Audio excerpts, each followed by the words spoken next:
तर मराठा आरक्षणाच्या GR नंतर राज्यातले ओबीसी नेते देखील आक्रमक झालेत। त्यावरून आता मनोज जरांगे, भुजबळ आणि लक्ष्मण हाकेंमध्ये रोजच शाब्दिक वाद सुरू आहे। अशातच मुख्यमंत्री फडणवीसांनी एक महत्त्वाचं वक्तव्य केलंय। नेत्यांनी कितीही राजकारण केलं तरी समाज वास्तविकता समजून घेतो असं मुख्यमंत्री फडणवीस म्हणाले। टोकाच्या राजकारणानं समाजाचं कधीही भलं होऊ शकत नाही असा सल्लाही मुख्यमंत्री फडणवीसांनी मराठा आणि ओबीसी नेत्यांना दिलाय। अशा प्रकारचं राजकारण या ठिकाणी चाललेलं आहे।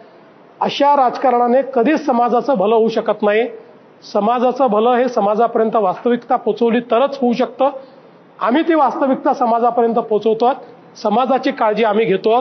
त्यामुळे नेत्यांनी किती राजकारण केलं आणि याला एक प्रकारे राजकीय मुद्दा बनवला तरी समाज जो आहे हा समाज वास्तविकता काय हे समजून घेतो, हे आजपर्यंतचा माझा अनुभव आहे।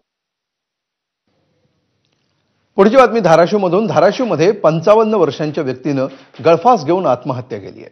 ओबीसी आरक्षण जाणार म्हणून आत्महत्या केल्याचा दावा कुटुंबाने केलाय।